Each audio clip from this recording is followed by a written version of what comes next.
We now move to the second question, which is question number 612, asked by Honorable M.L. Mletsane to the Minister of Sports, Arts and Culture.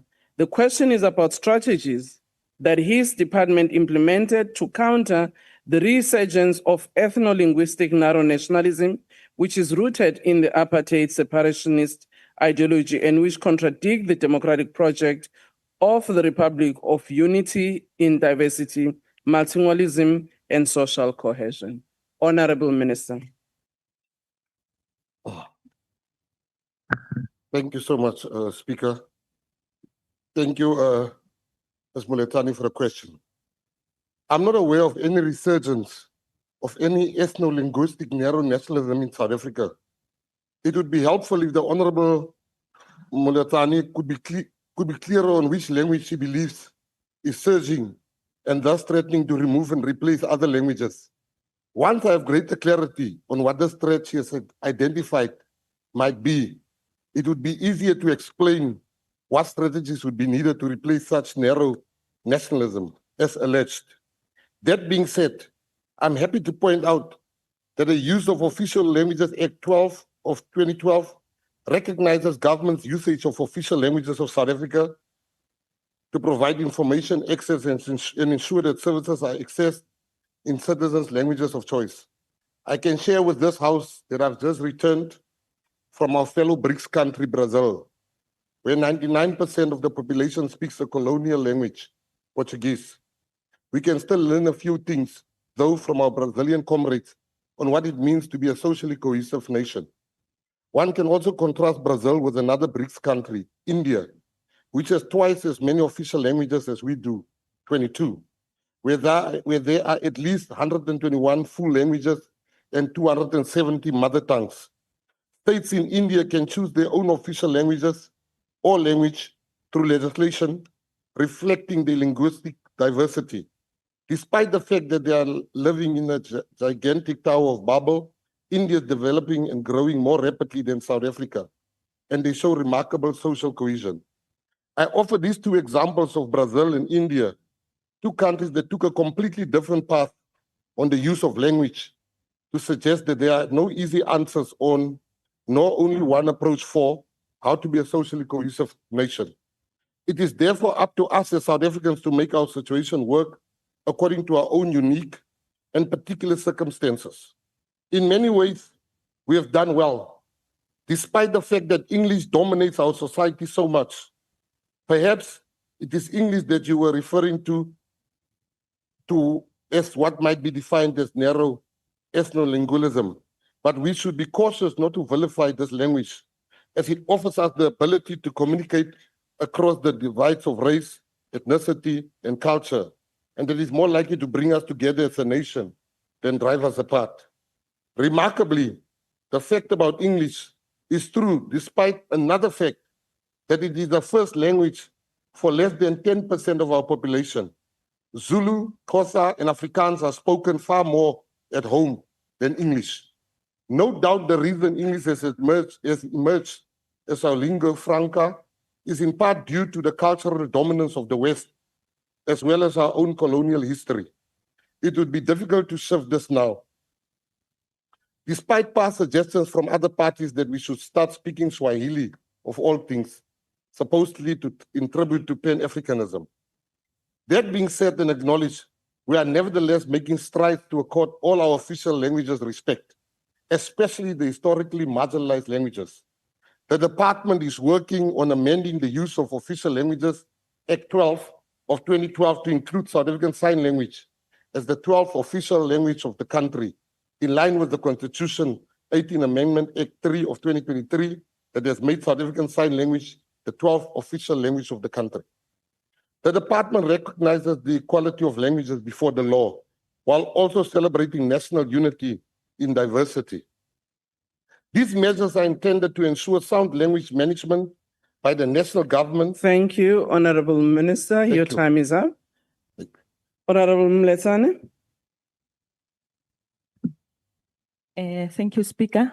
Minister, how does the department measure both the effectiveness and impact on this initiative in relation to persistent and divisive ideologies that threaten our constitutional division of a unified, diverse, and multilingual society? Thank you, Speaker. Thank you, Minister. I don't understand the question. I really don't understand the question. If you can just repeat the question kindly. Okay, maybe before I ask you can take a seat, Minister. Earlier on, in answering the question, Honorable Member, the Minister said it might be good to give clarity on your question, especially where do you see a resurgence of a language that might be dominating? But he further on, as he answered, to say maybe you may be relating to English, and he further indicated what the department is trying to do to accommodate all languages and using various countries, sharing experiences of what those countries have done. So he now wants, I'm not sure whether you may be able to give the clarity or else you might be much more specific on your question so that the minister is able to answer you. Honorable Member. Thank you, Speaker. I was talking about the language of English, Okay. which our children are forced to use at school, and it's now starting to overcrowd our mother tongue language. All right. I think you have got clarity, Minister, now. I got clarity indeed. Thank you. I think we must be realistic. Parliament is the highest house in the country. And before we talk about the children at home, we speak English here in majority. English is the business language. English is the language that is being spoken. And I think it's upon every parent to speak the mother tongue at home and to teach their children the mother tongue. I do not believe that this government in particular is allowing any language to dominate. When democracy happened, other languages were given preference. Other languages, money were put into other languages so that we can speak languages. But to come here and say English is removing all other languages, I honestly, Speaker, feel that we as parents have a responsibility.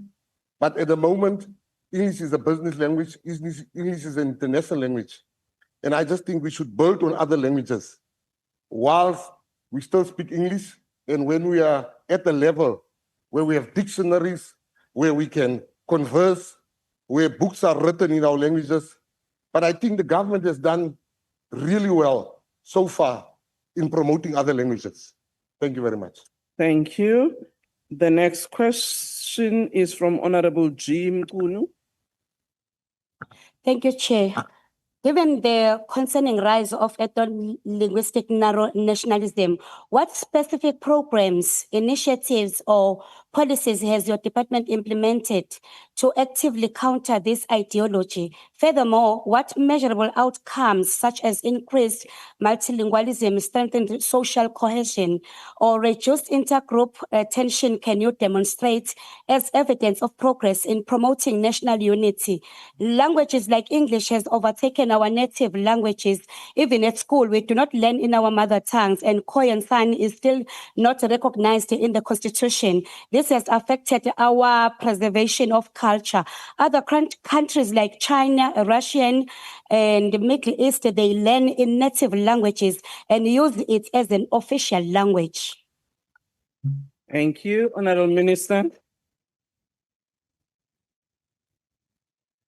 Firstly, I want to say people like China and them are exporting or importing teachers to come and teach their children English.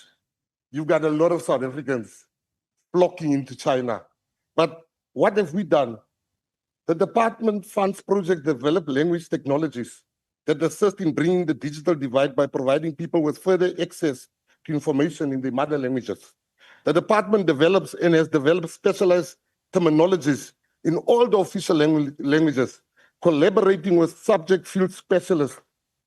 We organize the National Language Stakeholder Engagement Forum annually, where language stakeholders share best practices, provide updates on the activities, and advise one another on the implementation of language policies and projects.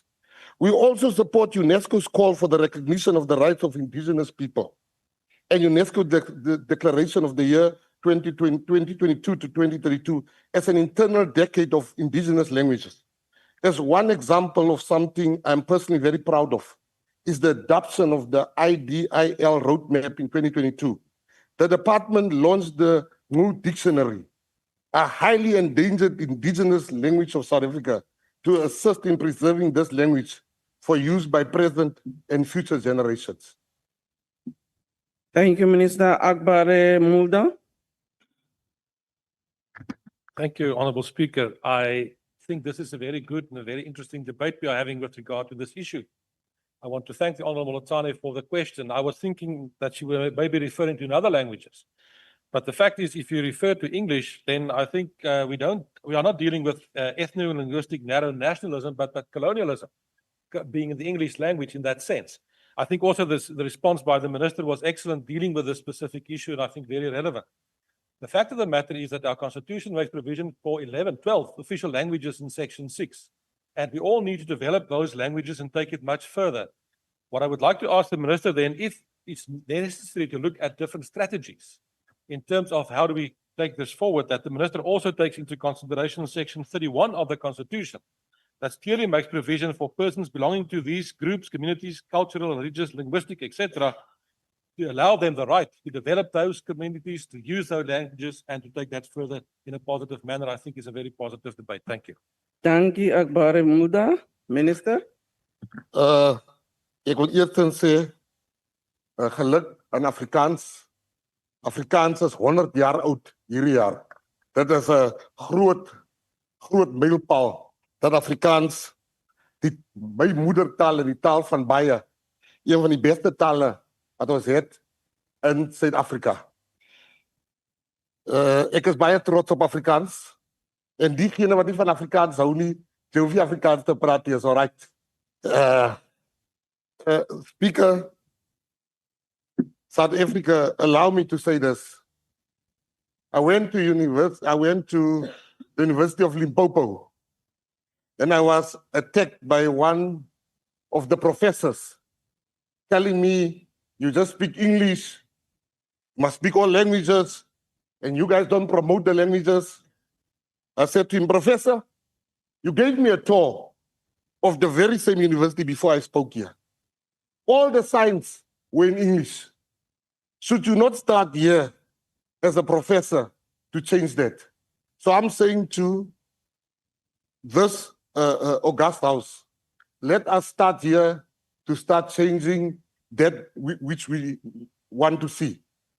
Let's start particularly with these people that sit down when the Afrikaans part of the national anthem is playing. Let's find them. And then they will start standing up. I never met no name there. So I just want to make that clear, Speaker. Thank you. Thank you. Honorable Member, what's your point of order? With respect, Speaker, Yeah. we don't sit down when the Afrikaans part is being sang. We sit down when the stem is being sung. So the minister must not mislead the people of South Africa. We don't have a problem with Afrikaans. We have a problem with the stem. Thank you very much, Speaker. Because I say Afrikaans version Order. of the national anthem. that was not a point of order. And the minister had not made any reference to any individual by any name or group, just as those people. So, ungazivezi, ungakavezu. Honorable Sihle.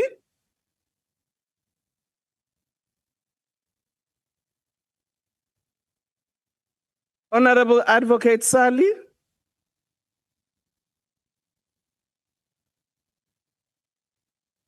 Okay, thank you very much. She has missed her turn. She's not on the platform. She's not also advised the table who will take the question. We now move